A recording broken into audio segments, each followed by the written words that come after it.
Good morning and welcome to the Entrepreneurial Journey. I'm Dave Westcott, CEO of Transblue, and today I have with me special guest David Vetter. Hi. How's it It's going, been Dave? a while. It has. I haven't done this in a while. In a few months, huh? It has been. It has been. A lot of busy stuff over the summer, I guess. Yeah, So we got a it's little great to be carried back away. here. So we're talking about, this is, we talk about $1 million idea. We talk about, a lot of things on this show. We have a lot of fun. But today we're talking about snow sales. Oh, I love snow sales. I know you do. Yeah. I know It's you're like money out of the sky. It's like you're a sales guy at heart. It's great. I love snow. But snow sales are definitely unique, right? So Snow sales are very, very unique, and I like to think that we do them pretty well here at home office. I think we've put in over $500 million in snow bids this year, so I think we do something right when at least it comes to the bidding process. That's right. So just as we get started here, for our audience, our listeners, and what we've got going on, let's just talk about if someone wants to, the goal here is to share with the audience, how can they boost their snow sales? How do they do that? And I think a lot of that really starts with the candidate. Yeah, I think, you're just understanding what you've got the bandwidth to do, how you're going to handle things, what your plan is as far as executing your contracts. And then after that, it's matching your customer up with what you can do and what you've got. Are you somebody that is just starting out and you're looking to keep it local? Or are you looking to do something, more regionally based? Are you looking to do something nationally based? Or, there is another country just north of here called Canada. Gets quite a bit. So quite a bit of snow. Yep. You got to just match it to what your ability is at that moment. And starting out, it's probably pretty good to have a regional focus. Yep. A nice regional area. So maybe you cover the state that you're in, maybe the state of Illinois, or maybe the state of Indiana, or, wherever you might be. You cover that state. And one of the things that we're looking for is we look for, we're going to do a lot of personality assessment. Yep. So we're going to look for specific personalities for our salespeople. Why is that important to you? What kind of salespeople do we look for? Well, when it comes to sales, it's somebody that has to be self-motivated. Sales is a lot about routine. It's not just what feels right, or, you're looking for that balance between someone that will always keep. It's almost like a marathon runner is probably the best way I describe a really good salesperson. Is that person that just doesn't tire, just knows this is the path, this is the way towards success, and will just hammer that out step after step after step, no matter how many miles they've got to go. And it will pay off. You will reach the finish line. And there's a lot of people that I've seen that are sales, and maybe it's a different type of salesperson that maybe been selling a product or something like that. And they're just used to that instant satisfaction. Snow sales is relationship-based sales for the most part. It's not. I would agree. Yeah, if you're going out there and you're just responding or giving your customers just quick numbers and you're not building any type of relationship, or you have a salesperson that's not good at building relationships, then you're going to have you're just a number to whoever your customer is, and so many times customers need to feel that relationship. You remember there was a group out there that I know that you were awarded a contract for, where they had already awarded it to another salesperson, another sales team, but because of that lack of communication, lack of relationship, they ended up losing that contract down in downtown Seattle. Yeah, that was a big deal. That was for the what is it, the CenturyLink Field now? Lumen Field. Lumen Field, Seahawks Stadium. And how bad is that when you have to go back to your owner and say, "Hey, I lost the Seahawks Stadium contract." Yeah, that's a tough one. I mean, that hurts. When you lose the Seahawks Stadium, that hurts a little bit. That hurts a little bit.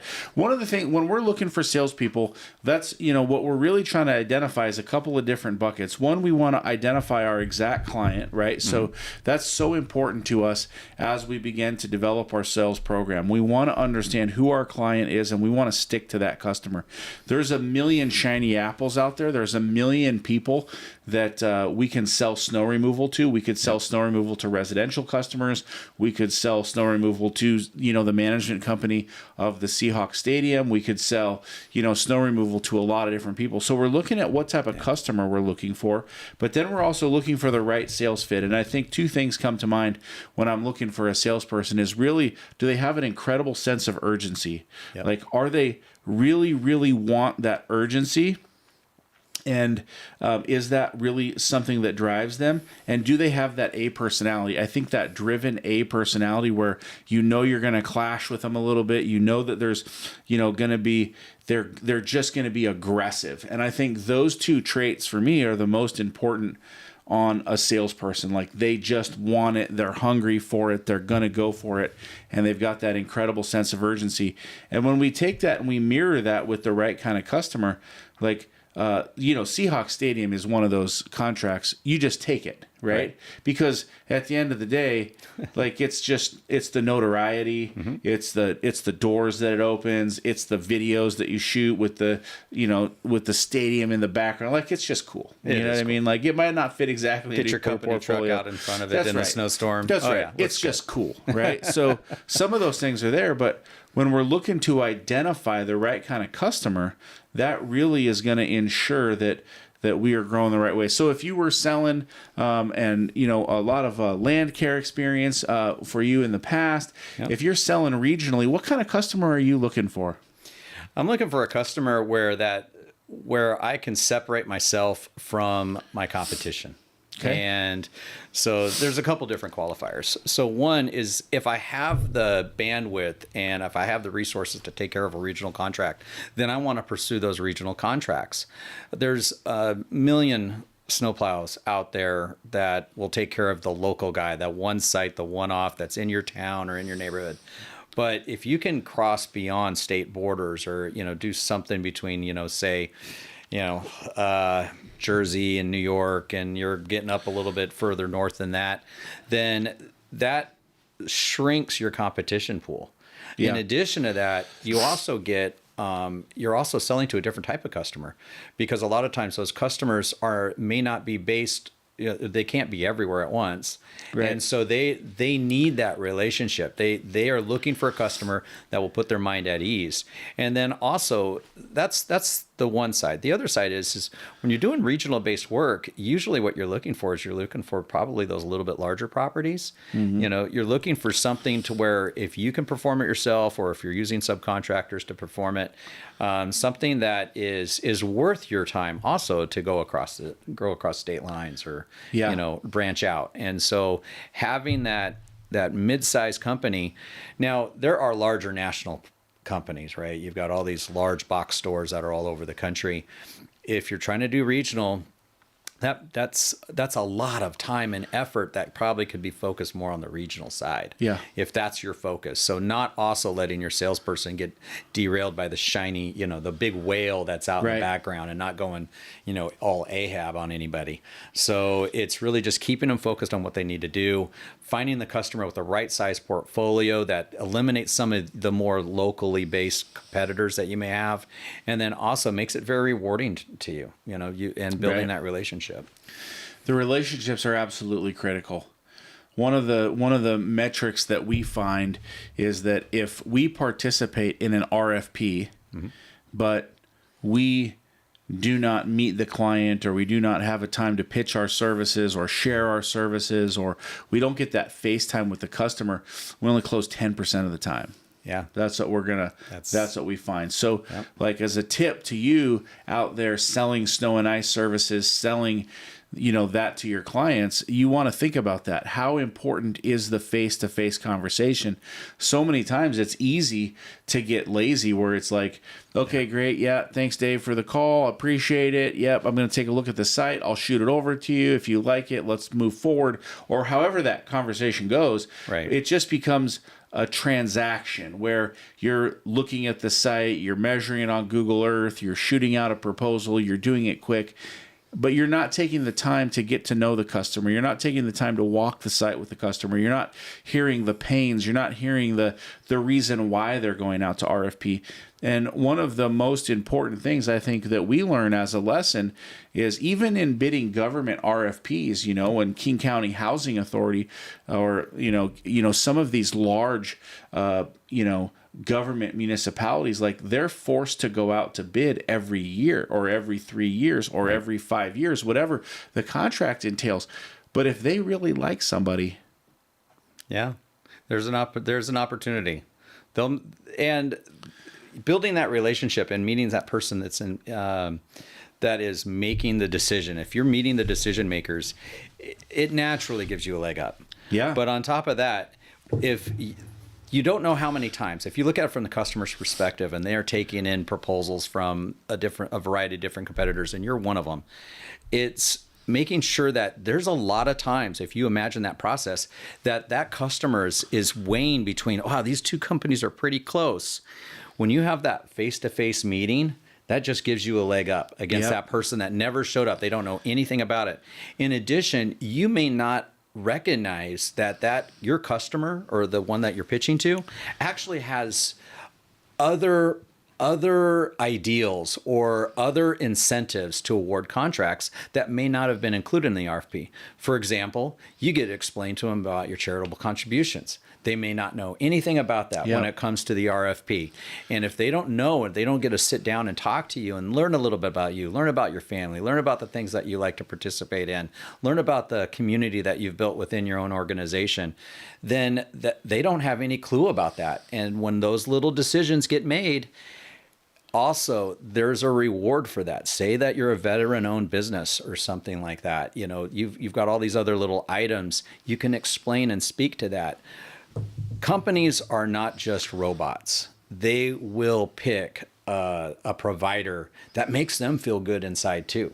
And so their job is on the line sometimes. It is. They want to know that not only did you provide a good number, but you're the kind of person that they like, they can relate to. They can call at 2:00 in the morning and say, hey, Dave, I need you, we're having an issue here, or we just had a failure on a site that's not yours. Can you help us out?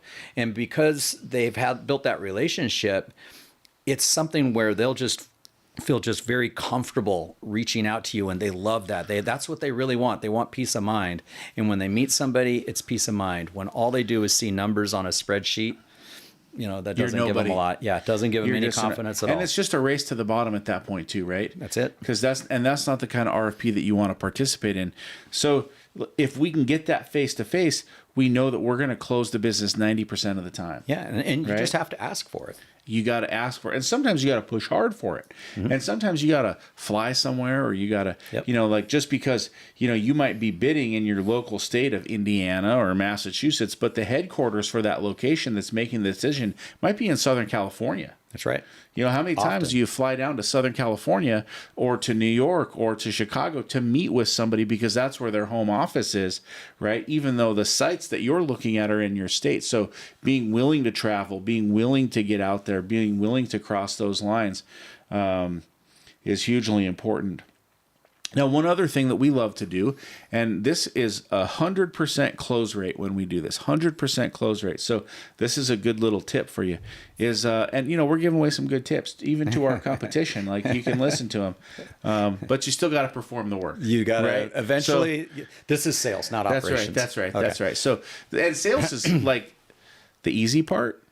It definitely is. Right? We don't do too many sales at 2:00 in the morning in the snow. Right? That's right. Unless unless somebody really screwed up. That's right. But what we do is we like to invite the client out to our location. Yes. We like to give them a tour of the facility. Give them a facility tour. Give them a tour of the equipment. Yep. Show them the equipment. Show how it works. Have them get up inside the equipment. Sometimes have them get a feel for it. But every time that we bring a large client to the table and they will come out to our office and they will take that tour, we close the deal. Yeah. It's a done deal. Come look at our equipment. Look at how we perform. Look at our operations. Meet our people. So if you're thinking about growing your snow business, your office is a sales tool, right? So having that world-class office, having that world-class experience so that when the customer walks through, they're like, okay, these guys are the real deal. This is how they're putting it together. And everybody who comes by the office always like, wow, it's amazing, right?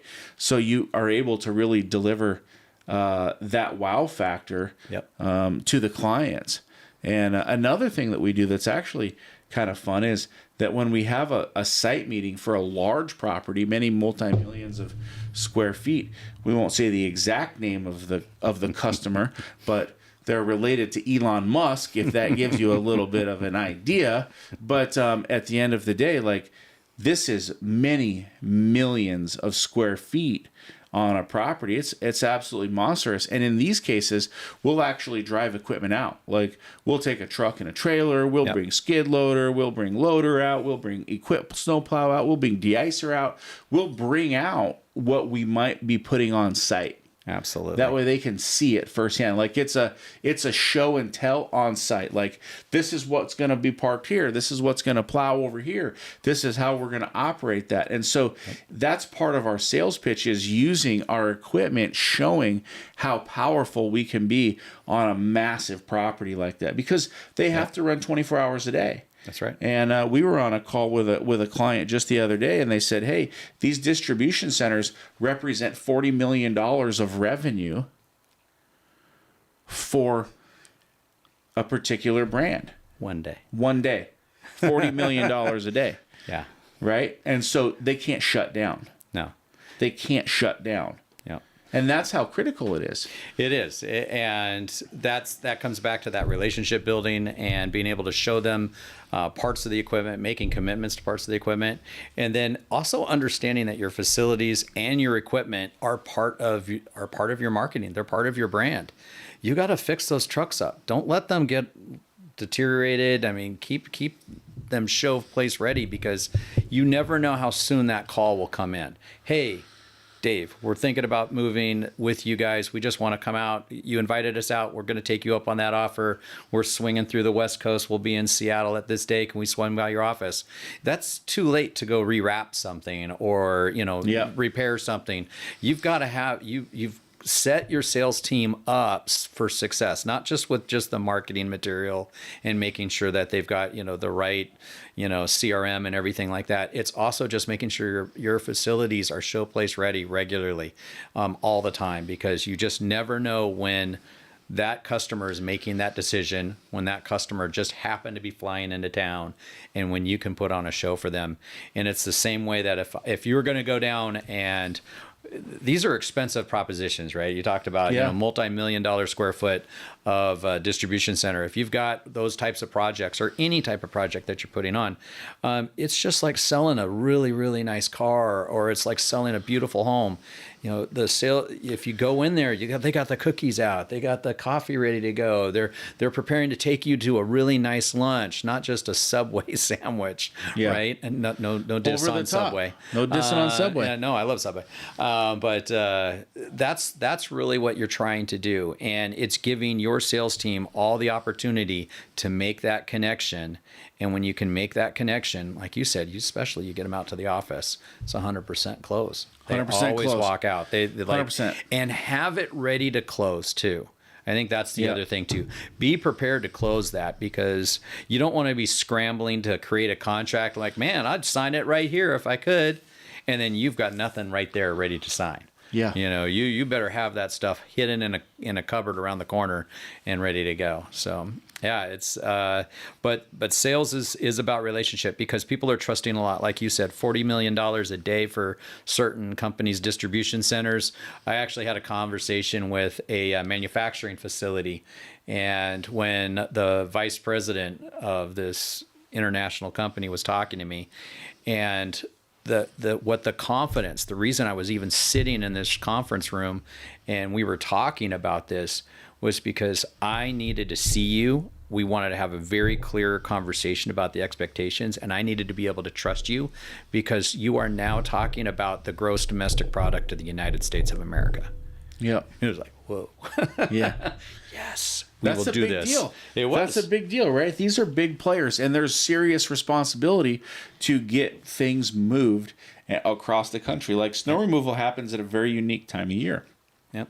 They don't call the day after Thanksgiving Black Friday for no reason, right? All of these stores, all of these locations, for retail, big box, and even the industrial that supplies them, right? Even FedEx, working for FedEx, you know, the FedEx rush started November 7th. And, you know, they would go from, and I'm just going to make this up, but they would go from having 100 people working in the hub to having 700 people working in the hub or whatever it was. They went from working 2 shifts to working 3 shifts. And, you know, we used to do the janitorial services for the big hubs. And so, you know, what we would see is like just these crazy amounts of influx, you know, from like November 7th to right after the new year. And it was just so many people. And so you think like people are starting to shop, people are starting to buy, people, these big locations, these big stores, they're going from being negative all year to making, you know, their profit, making what they need to make, you know, in a 30-day window. And so it's really critical that snow removal, that they can really trust the provider that they're working with, that they can really ensure that they're not going to lose money. In fact, we did a case study with a fuel station, and we used data from the National Association of Convenience Stores. And what we were able to show was that over 238 fuel stations, a provider charging less than we were was showing up an hour late, and they on average. And we were able to break down, it's incredible how many people visit a convenience store on a daily basis, but the National Association of Convenience Stores, it says it's around 8,000 people at the time who are visiting a convenience store on a daily basis. You think about how many people come in that location, it literally blows your mind. Right. And then at the time, this was 2015-16, the average ticket with fuel was like $45. Now it's like $100, but you think about that. And so they were able to break down by hour, morning's the busiest time. If that fuel center wasn't cleared, how many people went to the next fuel station? And they were able to show that they were losing, we were able to show them they were losing over $2.5 million in lost revenue just due to a late snow service. So, you know, we said, we're going to charge you a little more, you know, 25, 30%, but if we don't provide the service on time, it's free. We're going to guarantee it, and we're going to knock it out. So we did that. We had a little bit more expensive price, but we were able to show that at the end of the day, even with the more expensive price, we were able to save them over $2 million. Yeah. So that's snow service too, is like, know what you're worth, know how to deliver and articulate that to your customers as well. Cause you want to be able to pitch them. You want to be able to close them. You want to be able them to understand that you're the best value, not the best price. That's right. And I think that that's critical for any salesperson, is being an expert in the field, but understand how I'm going to save you money. And saving you money isn't always just, well, my price to plow the lot is $75 and your price to plow the lot is $100. I'm going to go with the $75 guy. Right. Because a lot of times that can hurt you.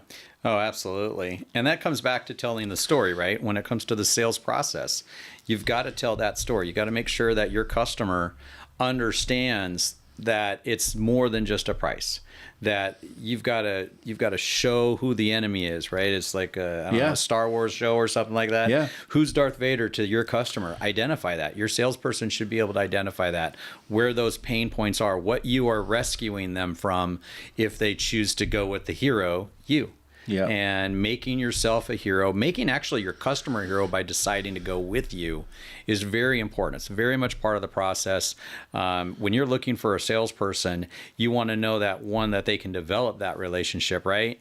You want to make sure that you've targeted the right customers, but then you also want to make sure that you create that relationship, that sense of urgency, and that sense to what, I don't know why I would choose anybody but you. Yeah. And that's really where your customer should come out ending. Of it. You show a tragic ending. If you don't go with us, you know, you've seen our equipment, you've seen our passion, you see how we operate. And then you were talking about sense of urgency.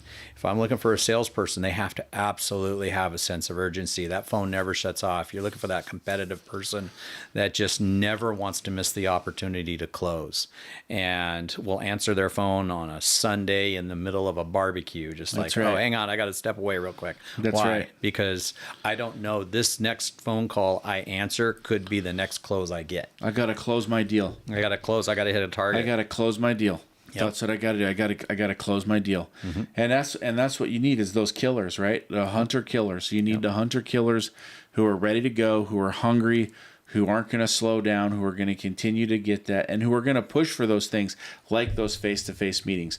They're going to be passionate about their work. They're going to be experts, in the field, and they want the best for the customer too. I think that's a big thing too. Like, it's okay to go to a customer and say, this area is not my best area.